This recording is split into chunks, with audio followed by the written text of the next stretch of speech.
Black girl. Human capability sustained by warped logic. They ration our lives like they rationalize any new scientific inquiry. But with Toy and Salah or Tawny Reed, it's some unexplainable Area 51 that just stays in the X-file. Because Black girls' disappearances are treated like magic tricks, like rabbits grabbed by their ears and forced into black market hats, like handkerchiefs pulled out of pockets again and again and again, because the list of us just never ends. 64,000 Black girls have now vanished. And the crowd goes numb. Silent.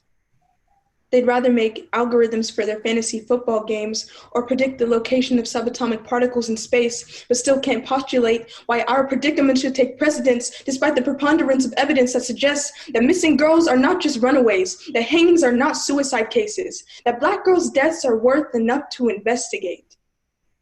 See, our deaths aren't magic, because we know how it works. It's not some unsolvable trick. So if society is so advanced, and put an end to human traffic.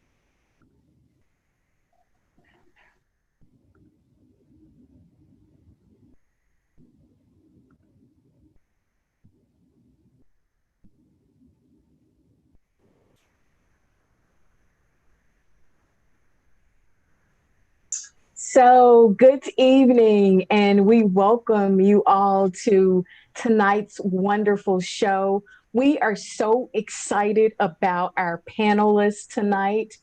I'd like to introduce them briefly so we can get directly to some of their words. Joining us tonight, we have Alexis Kershaw. She is a sophomore at the University of Memphis. She is a poet with Southern Word for 4 years, and she has been our former Southern Word Youth Fellow. She is majoring in film production, and she is minoring in entrepreneurship. She aspires to become a director, screenplay writer, and to bring authentic representation to commonly marginalized communities. Let's welcome Alexis. We also have Jay Pearson, producer, engineer, DJ, originally from New Jersey. He's worked with and produced major shows such as Grits, DC Talk, among others. And he's also mixed over 300 songs and DJing across Tennessee. He is Southern Word's resident DJ and the original Southern Word music production mentor. Let's welcome Jay Pearson. And we also have with us tonight Kendrick Robinson. He is the engagement and inclusion lead for Bridgestone Americas, headquartered in Nashville, Tennessee. And he's responsible for advancing Bridgestone's diversity and inclusion strategy, with whose primary oversight for the company's employee resource groups. As an Alabama native, he holds a bachelor's degree in political science from the University of Alabama in Huntsville and a master's of public administration from TSU. He is an active supporter and volunteer for the United Way, Second Harvest Food Bank, Pencil, and YMCA Achievers. Welcome, Kendrick. We are so happy to have you. And then Anthony Abner, he is a senior vice president, music, business, and legal affairs for BMG of Los Angeles. His entertainment law career spans over 2 decades, and he has included roles such as attorney, entrepreneur in entertainment and technology. And he's worked with gaming companies, internet media companies, record companies, music publishers, songwriters, and music producers. Some of the notable clients you might recognize include people like Counting Crows, Tony Braxton, Bill Withers, Al Jarreau, BB Winans, Coolio, Montel Jordan, and the list goes on and on. Peaches, so many. We are so happy to have Anthony with us tonight.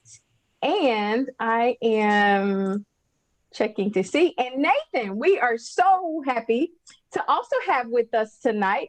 We have And you love technology because your screen freezes, but there it is. Nathan, we're happy to have you tonight. Nathan is the president of the Nashville Filmmakers Guild. He is creative director, Contrast Visual. He also owns a production company and film rental house called Contrast Sign, and he is the president of Nashville Filmmakers Guild. He has filmed everything from narratives to music videos and commercials to documentaries on Africa and war in Afghanistan. He is a 19-time Emmy award-winning filmmaker, and he has worked on productions produced for ESPN, Amazon, Taylor Swift, Nicole Kidman, and many, many more. Outside of work, he really enjoys rock climbing, running, and drumming. We are so excited to have our panelists here with us tonight. So panelists, are you ready? I guess that means yes. So our first question, I want to remind you that we would love for you to limit your responses to 2 minutes per response. And at the end of 2 minutes, you'll hear this nice polite bell, and it'll be a polite bell, but it will be just a soft reminder that it is time for you to wrap up. I'd like, just by introduction, I'd like to ask all of you, how has your company responded to some of the current events to understand or get a clearer understanding of how racism impacts our country across the spectrum?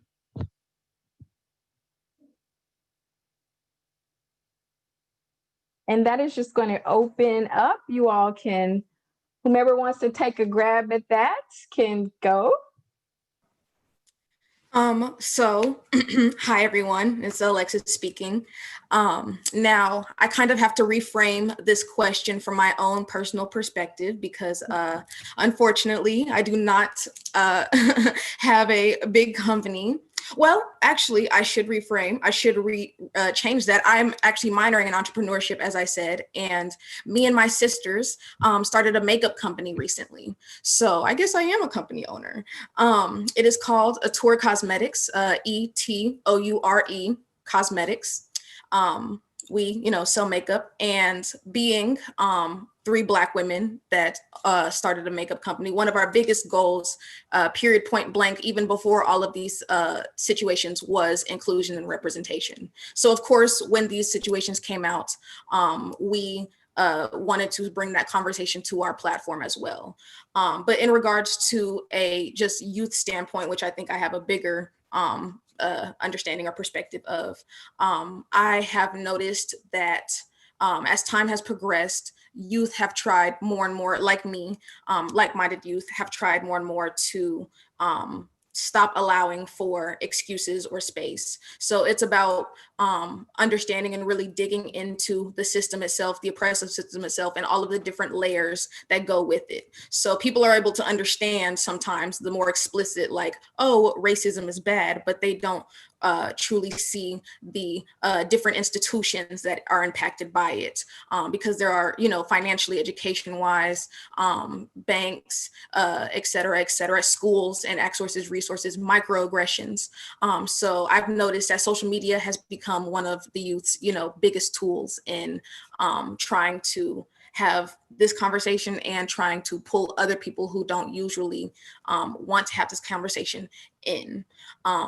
Especially with us trying to network in regards to all of these different petitions and donation centers and whatnot. It's really been about finding a connection and trying to network with each other, and also trying to check in on each other and each other's mental health, because that has definitely been a big part of this really tough time in regards to the racial climate of the US. Hope that makes sense. Yes, thanks, Alexis. I'd be curious. So Alexis is a 4-person company. I'd be curious from some of our panelists who currently get a chance to sort of work with larger budgets and larger, a larger organization, I'd be curious to hear some of your perspectives on the other end and how the recent events have sort of impacted how you sort of deal with or understand this whole current culture. I'd like to jump in there. My company, BMG, is about a 1,000 person company. We're located all around the world. We have 15 offices in 15 different countries of the world. 3 of our offices are in the United States. We're German based, and the unique history of Germany has taught them some very painful and costly lessons about the mistaken ideology of racial supremacy and the wrong-headedness of pursuing that line of thought. Our CEO, after the murder of George Floyd, kind of gave a mandate, a charge to the entire company.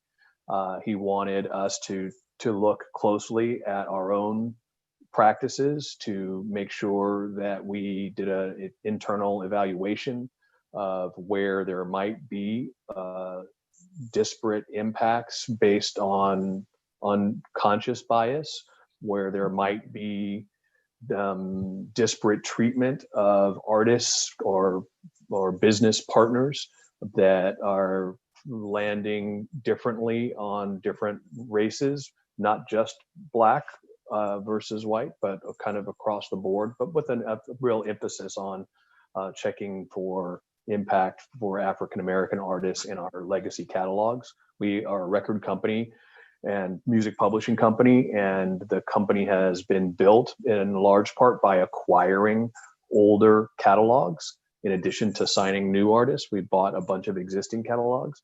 And so we wanted to look to understand, we know in our current business, we do not discriminate based on ethnic identity.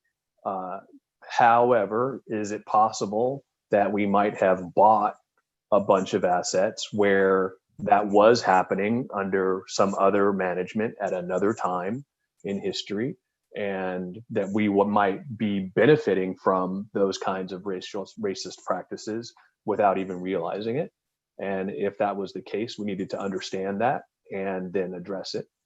So he publicly committed the company to doing a review of about 100 million lines of code that is our, repertoire, our catalog, to assess it. We're in the middle of that.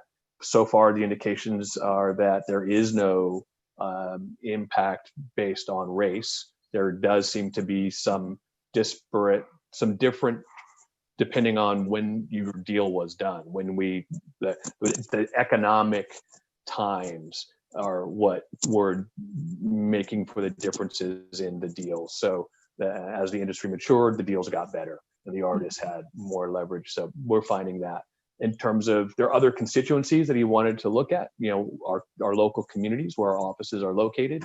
How can we better engage with our local communities and make sure that we're providing opportunity to a diverse group of people in our local community, to make sure that within our own offices, we have a culture that mirrors the communities in which we're rooted, and that the cultures in our offices are not just diverse, but have a sense of belonging for all the people that are there, so that we can, by having people have a sense of belonging and inclusion, and foster and encourage their creativity and innovation, create enthusiasm and strong teams.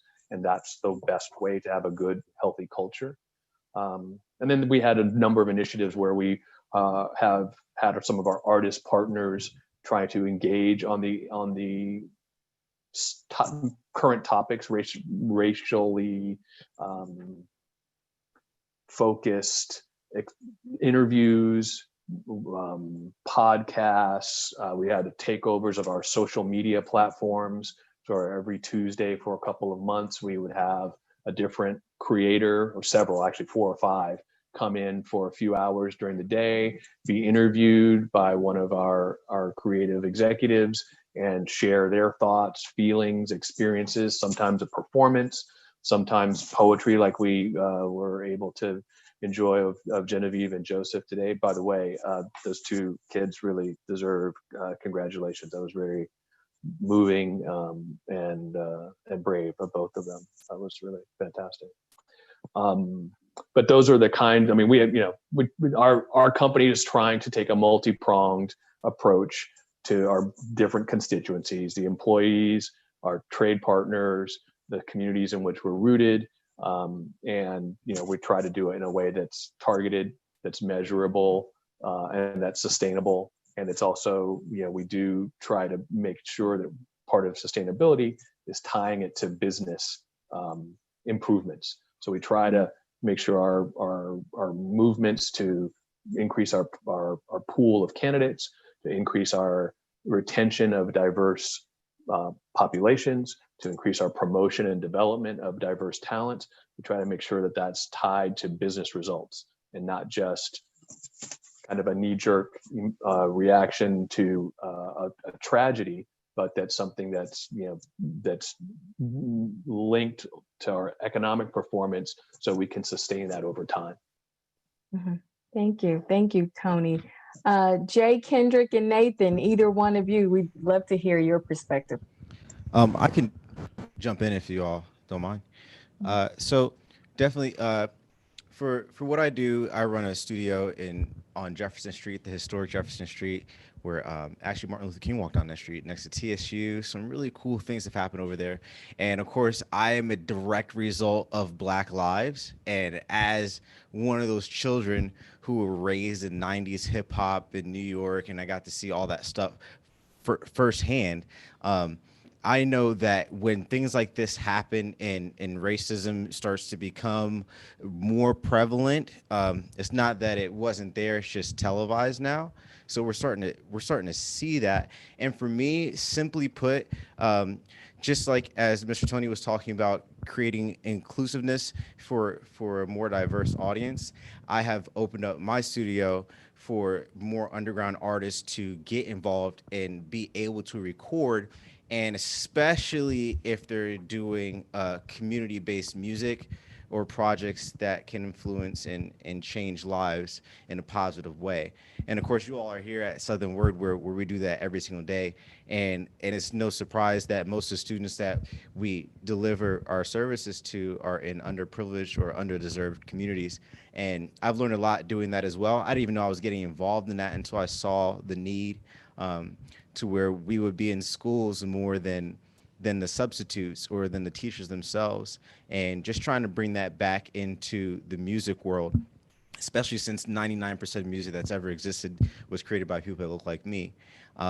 So anything that happens after that, it still involves us, even if it doesn't seem like there's an impact. There's always an impact, especially with the content that's put out. So not necessarily like contracts or things. In my world, it's more like what's being put in the recordings, what's being put down and shared with the world. What are we really saying? Because we've gotten away from, the really conscious music, to where it's just music to make people move and not necessarily to create movements. And so that's where I come from, and try to push that forward with what I'm doing. That's all I got. Thanks, Jay. All right, I guess I'll hop in here. So, is that all right? It's perfect. Okay, cool. Well, I mean, first of all, I want to say, my favorite thing about joining these conversations is to learn as much as it is to share from my experience. So I'm really excited to join the panel with everyone. From the Nashville Filmmakers Guild side, the Nashville Filmmakers Guild is a 501c3 nonprofit, and we're a growing community foundation. Since Nashville doesn't technically have a film office, we have the Tennessee Entertainment Commission, but Nashville doesn't technically have a film office, so that's sort of the role that we're trying to fill. In thinking about this type of thing, here's how in the Nashville Filmmakers Guild I want to prioritize diversity and inclusion, and I'm working with our teams and our different committees to make that a reality. I think the first thing, we start with our branding.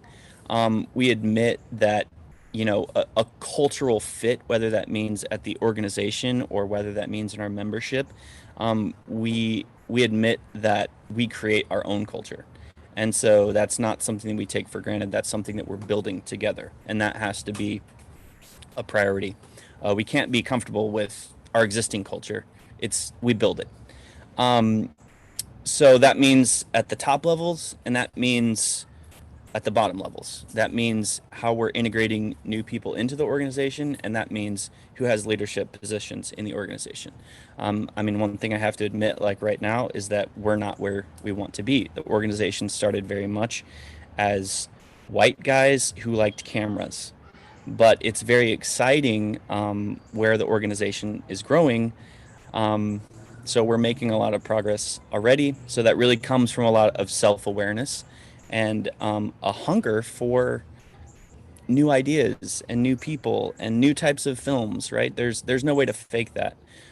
So that's kind of like the branding side. And that self-awareness, you know, on our website, we straight up say in our mission statement that diversity and inclusion is what we're about. And maybe we're not about it as much as we want to be right now, but if we don't say it right now, it's not going to become a reality. So that's at least on our website, and we're striving to live up to that.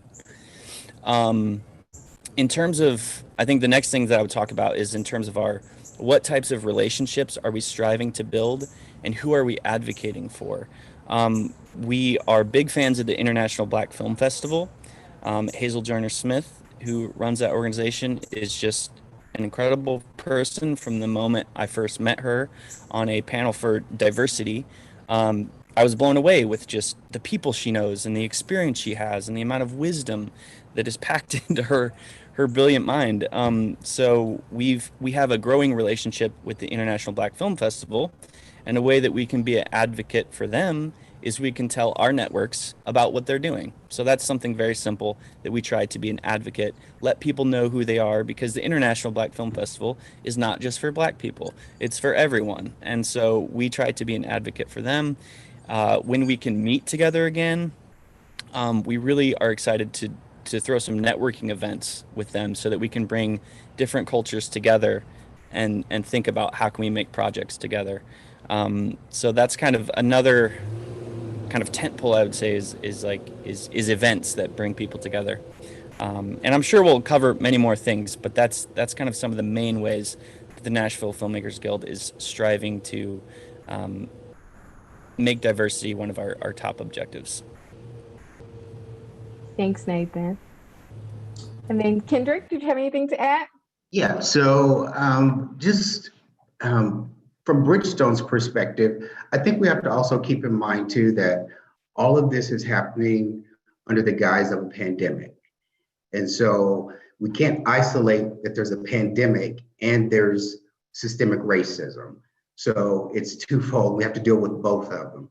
So we, on top of managing the teammate workforce within the pandemic and the racial unrest, of course, George Floyd's untimely death, our CEO basically said that we need to go out into the market and source some expertise in this. So we did go out into the market and consult with a DEI consultant, and we started listening sessions for our teammates. The CEO wanted to collect the voices of the teammates to do a pulse check to see how everyone was doing. And before we actually moved forward on a strategy, he wanted those voices collected so that they could be a part of that and because they're a stakeholder in this. So I think also what the organization understands that Bridgestone is that the best practices, they aren't quick and easy in this space. So they take a long time and they're labor intensive. And really what our CEO understands is that, this is similar to what Nathan was saying. It's the organization's job to create that culture. So what he understands is that leaders create and sustain cultures by the decisions that they make, the behaviors that they model and expect, and really those projects that they choose to fund and support. So he's moved funding, he moved $1 million to our D&I budget, and immediately, the immediate steps are to roll out education. So right now, our response to all of this is really educating our leadership and really trying to educate the leaders, because they're going to create and sustain that inclusive culture that we desire. You know, it has to be top down, it can't be bottom up. So so I kind of rely on that analogy. When the CEO sneezes, the organization catches a cold. And that's really kind of how we're approaching it, top down. And so education, implicit bias training will be rolled out to the entire enterprise in 2021. So that's a required training. And so really just kind of trying to equip our leaders and our teammates with what inclusion looks like, how to be aware of your bias, because we all have them. And so it's going to take some time to change culture. So we're starting that process, and these are baby steps for us. But then in the meantime, we're still concerned with teammate safety and maintaining a business while there's a pandemic going on. Mm-hmm. So I think it's really important to keep that in mind, because racism has always been here, but we've never had a playbook to follow for this. So really no one knows what the right answer is. So we're just really kind of like trial and error and trying to keep teammates safe, and people are trying to survive. Right. Yes. Thank you. Thank you, Kendrick. Another question, and we want to just, we're so grateful, so many of you who are on the line listening to this panel, you've been with Southern Word. And so we appreciate everybody joins with me. I just wanted to make the panel know how excited we are to have you here. And so some of these questions do come sort of from this communal effort, one, in just helping people understand. But another question, which some of you have hit on, if you want to add some more, that's fine. But the second question is, we believe Black lives need to matter at all times, especially before someone is killed again. What can your industry, your music, or nonprofit, or retailer, what can your company or your industry do to empower young people who are from underinvested Black and Brown communities that are indeed suffering from systemic racism? And also, how will you, or can you possibly help people in these communities who you may be selling products to? How can you help the young people in those areas? And then what does this investment in communities look like, so that maybe you're not just creating an artist pipeline, but maybe sort of creating some additional investments for young people that you're actually selling into? That sounds like a question aimed at me. As a record company and music publisher, right? Entertainment company, focus on the youth demographic.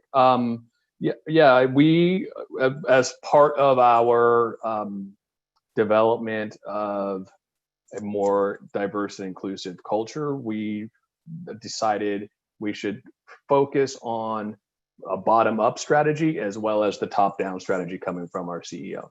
And to kick that bottom-up strategy off, we initiated a series of internship outreach to programs in Los Angeles and New York, and now in Nashville as well, where we identify organizations whose mission is focused on working with underserved communities, and that would help us be able to reach youth who might not otherwise have access to an entertainment company, and establish paid internships for 3 months at a time.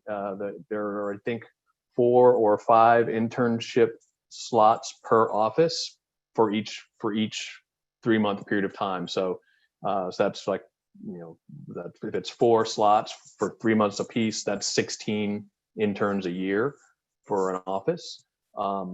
And that's just getting rolled out now. We've just started to get in some of the applications and resumes from the organizations to try to pair the youth with us and within our teams, which teams are the best ones. So that's kind of the initial outreach is through the internship program, hoping to then identify some talented youth who would want to continue on with BMG.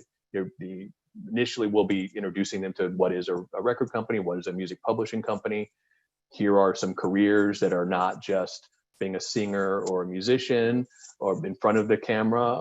These are, things you might not ever have thought about doing, but that are viable careers. You can make a good living and have a comfortable life, and not have to be a creative, extroverted person. You might be a shy person who likes numbers.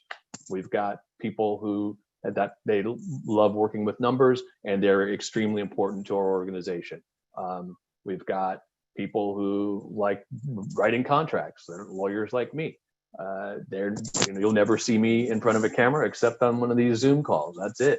But there's a space for someone like me. And there's really a space for every personality inside of these companies and almost every interest. Graphic designers, photographers, filmmakers, videographers. It's manifold. There's so many things, and most of the things are things no one ever thought of. But we hope that by introducing youngsters to some of these opportunities, they can think of themselves and their own opportunities differently, and seek to play to their own strengths, and hopefully find us a place they would like to make a home, and add their creativity to what we're trying to do. So that's kind of the primary bottom-up approach. We have a diversity and inclusion council. Each office has a council, and those councils then also have a larger global diversity and inclusion council that informs and meets with the board, and will bring initiatives to the board for funding, talent development programs, executive training programs, and also talent recruitment and retention programs. All of those kinds of things will then kind of bubble up to the board. The board will have their own initiatives that they will put in front of the councils. So we have the top-down approach as well. I think the idea of Black Lives Always Mattering, I think it's clear. There's been so much profit made off of Black lives, Black labor, Black bodies, Black creativity, from the dawn of humanity, coming from Africa to the present day. And what our company is really trying to champion is that Black dignity, Black humanity needs to be respected, acknowledged, and championed. We've always been able to find the value. We now have to make sure we are acknowledging and respecting. Mm-hmm. Yeah. So Alexis, you again on the other end of the spectrum, an aspiring filmmaker who, I don't know all your story, but I can imagine, just even, getting some of your films, but also as the CEO of a budding beauty empire, some of the kinds of things that you're working with. Tell me how, even as you are selling a lovely beauty product to actually writing your first short film, how do you even anticipate you're positioning yourself to be able to help young people in the communities that you also may be selling beauty products to, but also selling some of your best-selling feature films? That's a good question. So I would probably say that it really boils down to the two statements that I was going to make as my perspective from a youth. It would apply to me with the perspective of a business owner or a filmmaker, which is one, prove to these young kids that they are more than a dollar sign to you, and two, provide opportunity. So within my makeup business, of course, like I said, representation is one of the biggest things that we do. We are about inclusivity, and for anyone, we are one of our main images of this brand is women of color. But we also talk about So we provide, like, we have an ambassadorship going on right now, which is all women of color, to help them. Well, actually, no, we have various races, but predominantly women of color, to help them all build their own respective brands, because it is people who are aspiring to be influencers on social media and whatnot. And we've also talked about a program. This was my sister's idea, actually. A program where we incorporate moms of color, so like Black moms, to become almost like paid ambassadors for our work. So it's like how in the old days it would be women who sell makeup. I think that's what the character in The Nanny did. She would sell makeup like door to door. It's like that, but of course modernized for our certain time. But we were talking about reaching out to moms of color, single Black moms, even moms with prior histories or something like that, and giving them an opportunity to work, especially if this is something that is sort of like the field that they want to be working in. So cosmetology, hair, all that stuff. We want to become that connection, and prove that they are more than just a valuable market for us to buy for them to buy from us. In regards to my filmmaker aspect, one of my biggest goals has always been providing and sharing Black stories. So I come from a lot of different perspectives, and I've seen a lot of different perspectives within the Black community that are just not commonly told. You know, we've all heard the slave narrative, we've all heard the thug narrative, we've all heard the so-and-so narrative. And that's just about us trying to shift that. And in regards from a youth aspect, it's about these companies proving that to us. Yeah.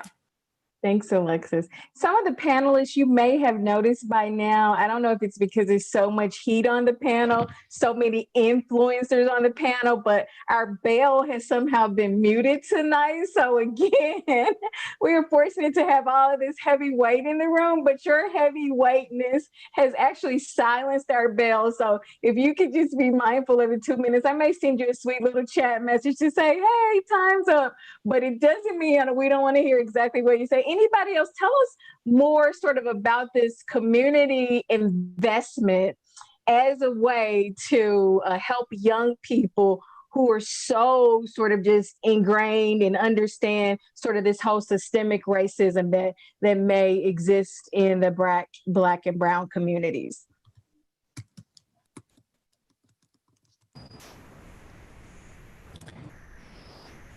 I guess for me to also kind of touch on that idea of Black lives always need to matter.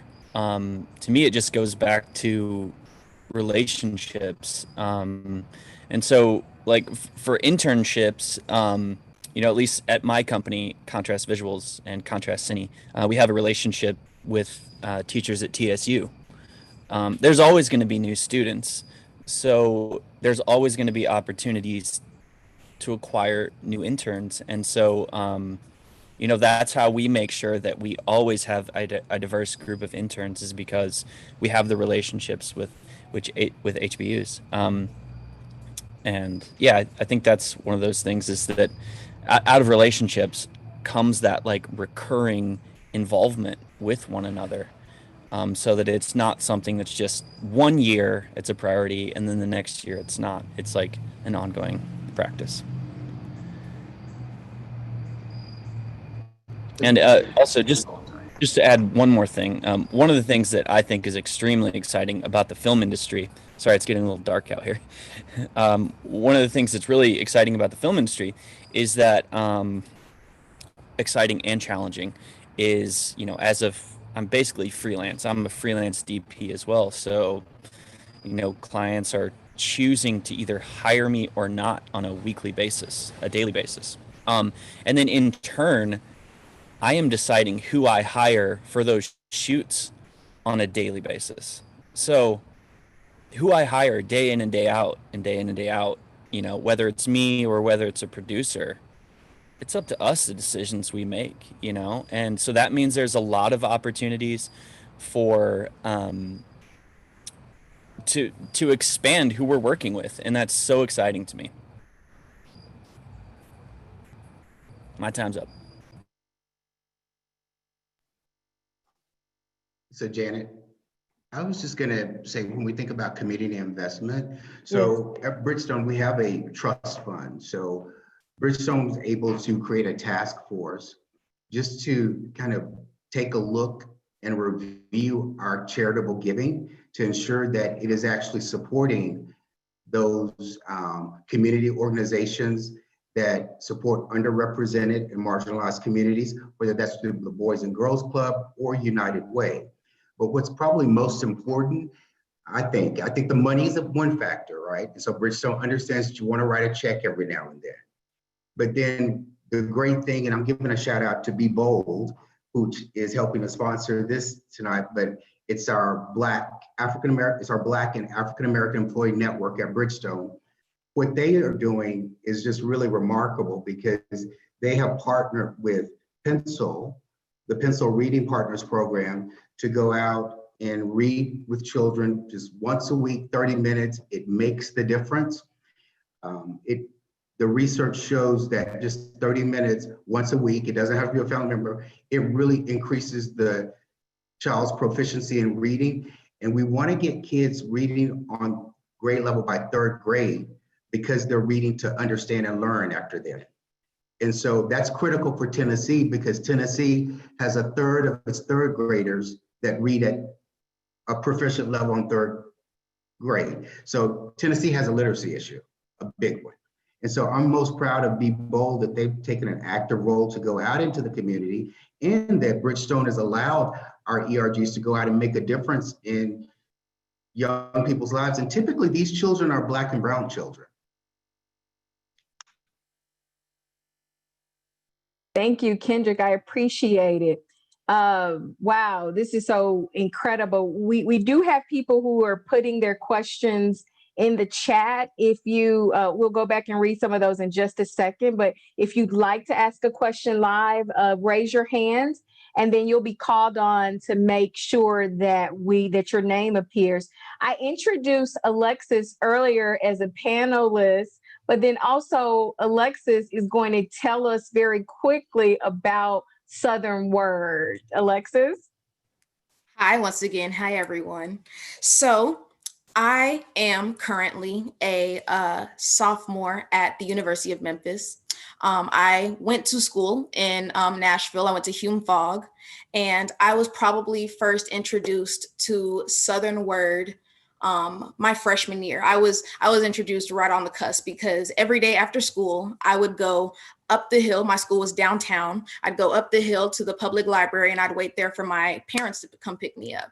And one day, this really cool person named Han came up. It was probably Han or this wonderful woman named Leslie.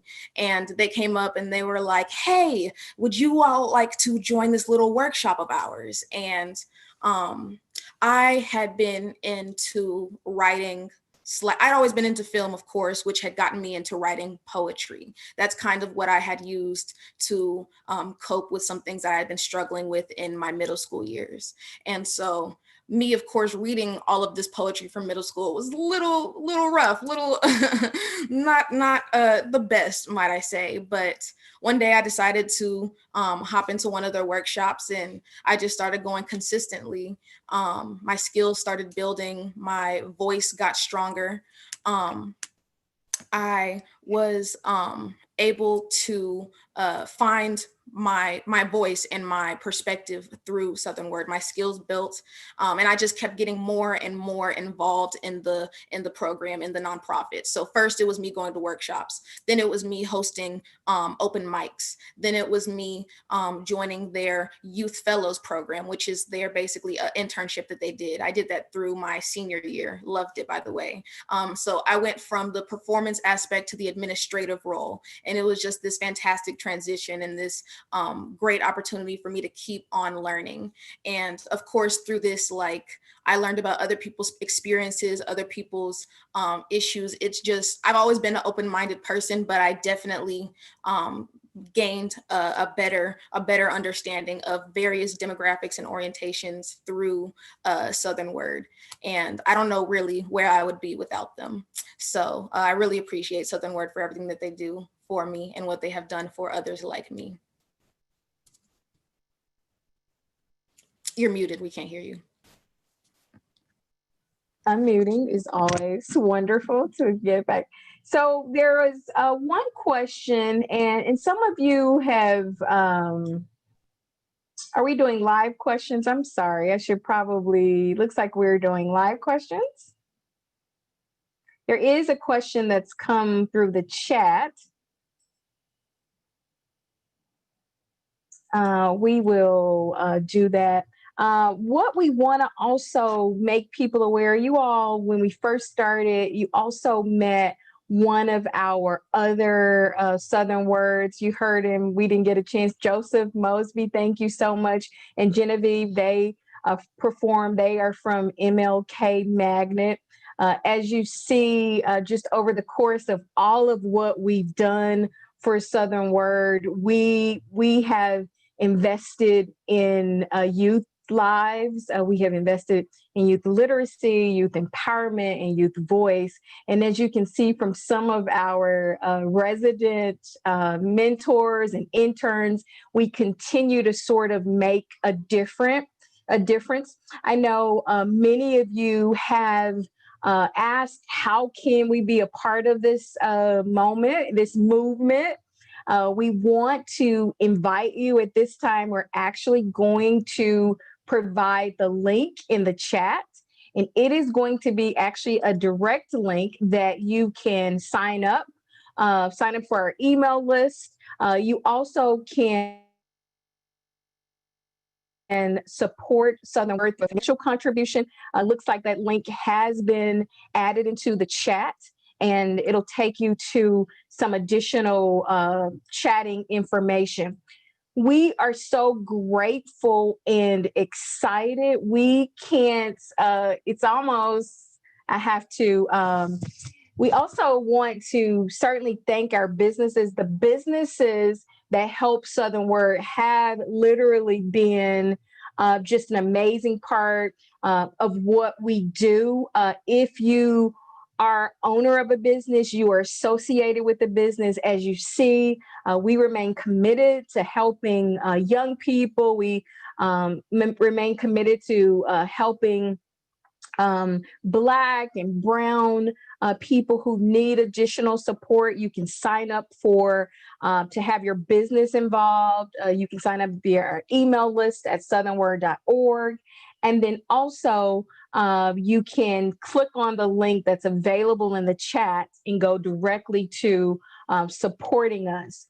Speaking of businesses, we're just overwhelmed with excitement and enthusiasm. I hope somebody is excited. When I tell you this, you all have to show some love. I can't see all the snaps, but I can see the hands up and all of the different emoticons that Zoom offers. But we are so proud to announce for the first time publicly the BMG Southern Word Fellowship Program. It is a professional development opportunity for youth to create access to roles in the music industry for Nashville area youth. Will you all make some noise wherever you are? Show us some reactions. Wow. Thank you, BMG. This is just so amazing. These partnerships that continue to allow us to do the work of Southern Word. I probably should have mentioned that I am Janet Walsh. I'm a founding board member of Southern Word. I also now serve as the board chair. And when these are the kinds of email messages that come across, and when we see companies certainly putting their money and their resources, so many of you on this call doing the exact same thing, we are extremely excited. So thank you, BMG, for this Southern Word Fellowship Program. We also want to thank our other UnTabled sponsors. Thank you, thank you, thank you. BMG, the National Filmmakers Guild, the Be Bold Employee Network, Konica Minolta, Bassberry Sims, TEDx Nashville, Schmidt Government Solutions, Martin and Zerfros. And then a thanks to our perennial sponsors, the Metro Arts National Office of Arts and Culture, the Tennessee Arts Commission, and also we want to say thank you to our organizers, Liza, Lauren, and Cameron. We also are going to let you know that in just a second, after Alexis performs, we're actually going to have the DJ give everyone another chance. You'll have another chance to give, and we'll have some more performances. Okay. Oh, Benjamin, sorry, we still have question and answer. Thank you, Benjamin. I was getting ahead of myself. Okay, so let's see here. Let me scroll up. Okay, so there was one question, panelists, feel free to ask this. There was a question about intersectionality of different minorities aside from Black lives, i.e. LGBTQ lives, and how we are supporting those already marginalized communities, plus those who face an even higher level of systemic racism. So we can open up. We've also, that question is in the chat. I'll respond briefly. I mean, I don't think we at BMG are trying to rank oppressions or discriminations in some form of, higher degree or lesser degree, but we, as a company that's been in 15 countries, it's across a lot of different cultures, different local environments have different expressions of hierarchy and oppression. In some places, there's more ethnic tensions. In some places, it's more religious tensions. In other places, it's more gender identification. And certainly sexual orientation is something I think that internationally there are people experiencing the discrimination because of it. Our councils, our local employee councils, are stood up by the local offices. The employees locally vote on their representatives who will represent them across the intersectionality of discrimination and bias. So we don't restrict the participation to African American or people of color. We have people who are from the women's group. We have gay, lesbian. We have people who have different sexual orientations or gender identifications. They are all eligible and are participating in the councils. And then the issues that the councils tackle are not exclusively racial issues. The issues are all of the manifold issues of diversity and inclusion that this intersectionality question is touching on. And so all of those are brought to the table by the different territories and by the different council members. So we're sensitive to the fact that there are multiple valences of oppression and bias that need to be addressed, and multiple avenues that we need to take to make sure people feel that sense of belonging that I was talking about earlier, that we really want to foster in each of our offices. Right. Kendrick, someone asked, also special, certainly shout out to Bridgestone. Thank you so much.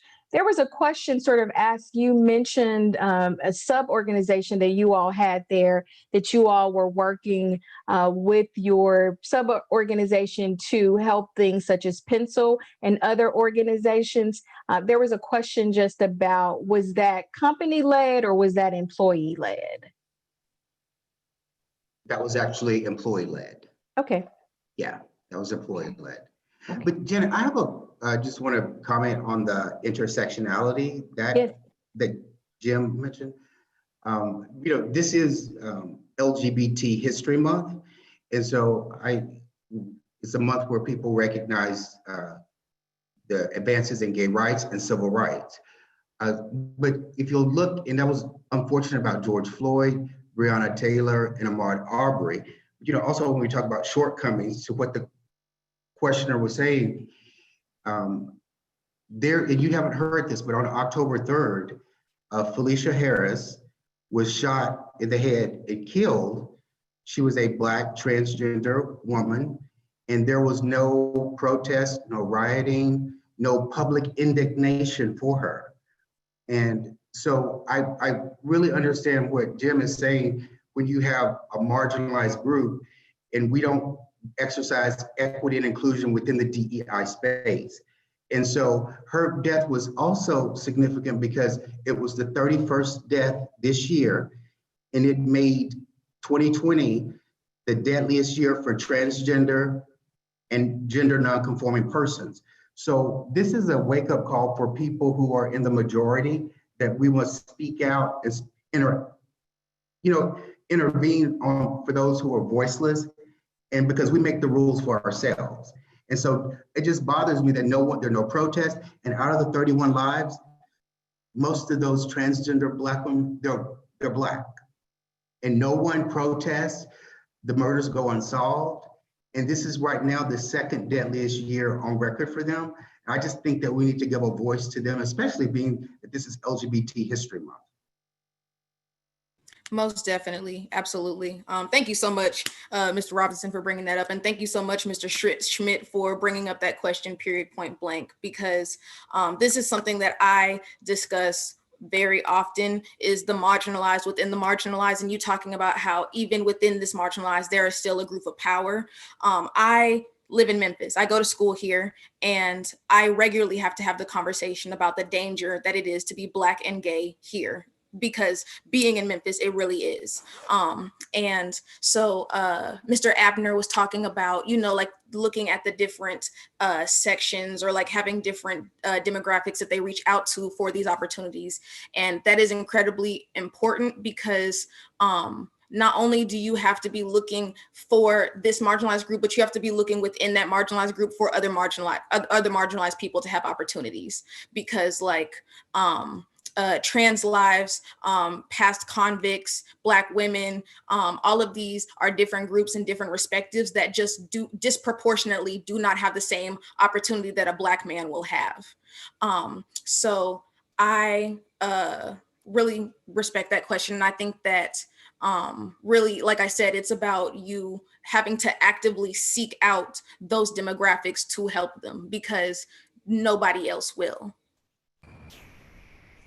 And one thing, it's interesting when you think about the intersectionality and how different things affect different groups. I'm sorry that I'm now just a floating head. But one thing I learned on a real job was also about age discrimination, and how in the film industry, sometimes there are people that don't get work because maybe they're a little older, and it's assumed that they're not as up with the times, or maybe they're not as strong or something. There's certainly implicit bias there, or maybe they're just not your best friend. Maybe they're just not your best friend that you want to hang out with and go grab a drink with after a job. But I was on a job with a very an incredibly famous artist, and she discriminated on age, and we had already hired a gaffer, and she said, hire someone younger. And the unions were made aware of it, and they got involved. I don't know really where it went, but I was just blown away that it was overtly discriminating against an older gaffer because of his age. Yeah. And Wow. on that, I'm sorry to interrupt. Sure, please. But just as a mentor, working with so many students of all different races, creeds, lifestyles, choices in life, and what they do on a regular basis. One thing that I've noticed is, you know how we talk about investing in communities, and to me, it has nothing to do with money. It's physically being there and hearing their story.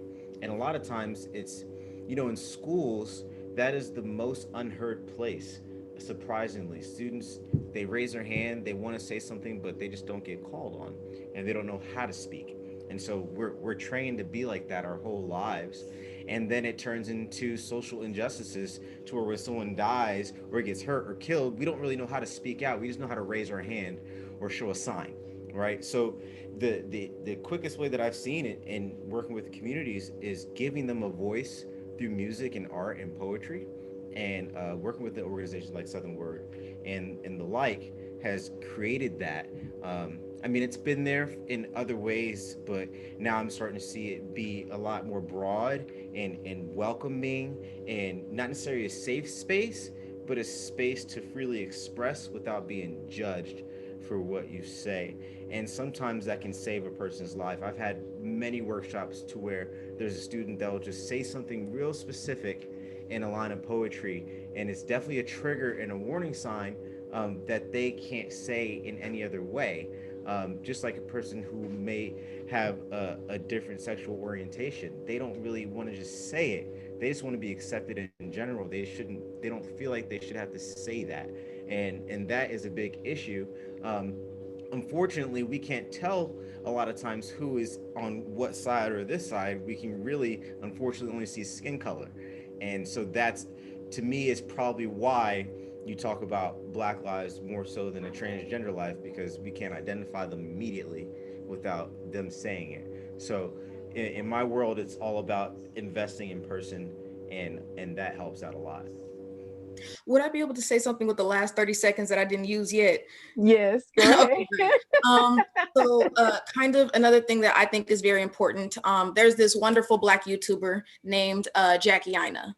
And when, you know, these conversations about inclusivity were coming up and stuff like that, she said, I challenge all of you makeup companies to give me your stats, give me your demographics for how many people of color you have in your leadership board. And I thought that she said basically put up or shut up. For all these people who are saying Blackout Tuesday and stuff like that, show me. And I think that that is very important for all of these other demographics as well. Gender fluid people, non-cis, trans lives.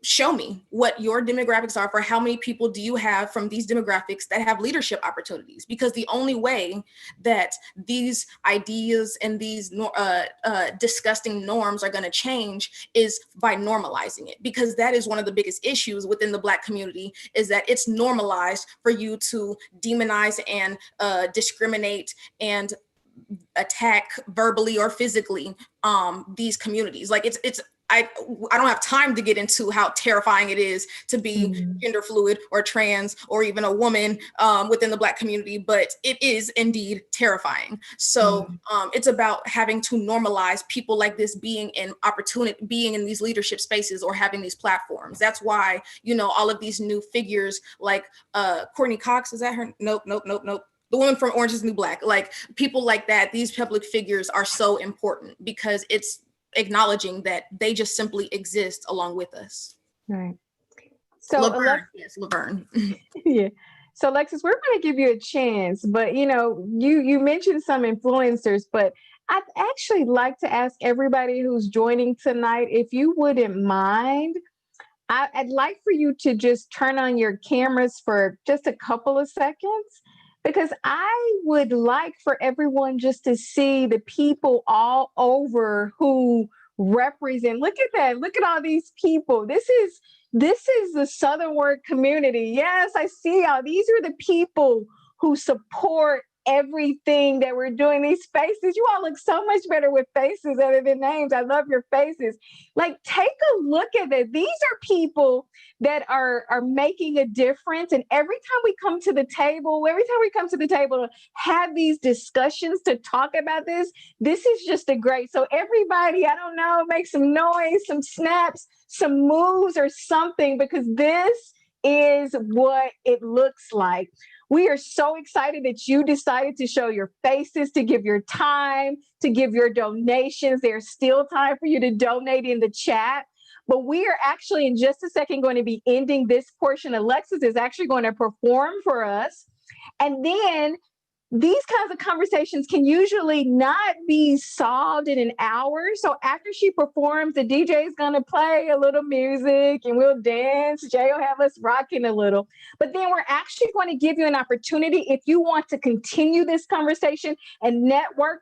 All of the panelists will be broken out into different rooms. And who knows, maybe for the first time, we can solve in small groups some of these problems and also help Southern Word continue to be a moving mechanism of change in that. So all of our sponsors, thank you. All of our attendees, thank you. And Alexis, it's yours. Okay.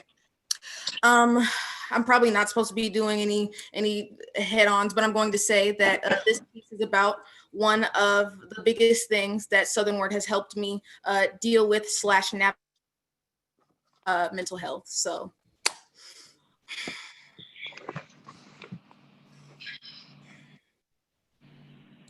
when my mom says, "I don't get it. All you have to worry about is school," it feels like God has dementia. I've tried to explain in the vaguest way possible that teens in fact have trauma, but old heads say that mess dead. What you know about back in my day, see, Cassandra was a prophet in ancient Greece, cursed by Apollo to always be right but never believed. For the gods knew the only thing worse than death was isolation. Make a man feel crazy and he will dig the grave himself. Sometimes, not telling my parents what I've been through feels like swallowing wet cement. Like maybe a scary story will make them believe me the next time I say there are monsters in my closet. But I would eat 3 square meals a day if it meant I didn't have to tell her I almost drove to St. Louis last summer to save a friend from suicide. Give me a PhD in talking people off the ledge. I'd consume our city block to never have to explain why I purged my birthday dinner when I was 14. And if you know what that means, I am so sorry. That I've witnessed 5 mothers outlive their children and that I have outlived the moon another restless night. My skeleton dancing with my skin, if not to remember there are things far emptier. Madness, I know. Trying to track down the first time existence felt like a burden. Depression is my dark passenger. A shadow I can't scrape or shake from my nails. I am a walking museum at night. Watch my first memory of what it feels like to hate my skin come to life and sit at the foot of my bed. See the original drafts of this poem I couldn't get through. The ghosts of every boy that's lied to make my body home given breath. I am the only tourist of a collection I never want to see. Mourning made monument, sorrow made statuesque. I am a mad woman. Sometimes if I'm sad enough, my body will liquefy right under me. In the den, in the kitchen, in the bathroom. I think we should get softer bath mats. Laying like a crime scene gets uncomfortable after a while. Madness, I know. To imagine what it feels like for nothing but the wind to catch you, yet be afraid to die. I am afraid to die. I used to talk to myself a lot because who else would believe a mad woman? So much I'd catch myself in a frenzy and it felt like all of the air in the room was gone, my chest heaving like an assault rifle. Cassandra died because no one believed her. I found someone who believes me, someone who's touched the twilight and walked them through it. Therapy is renewal. Talk to someone, talk to someone, talk to someone. King, queen, or anything in between. You are muse. You are prophet. There is cure to this curse, even if every day is a stepping stone. Close your eyes and feel the breeze. Feel the breeze and breathe. Breathe with me and know you are not alone. Whoa. In Thank the you all. words of the great Simba, come through, poet, come through, poet. Wow. Alexis, thank you. Jay's going to give us some music. Stay tuned. We are going to join into breakout conversations. Just fabulous. Thank you all. And we'll move into our smaller groups. For those of you who are leaving us, we are actually turning off live stream now, but please stand by as we make our transition to the breakout rooms. Thank you.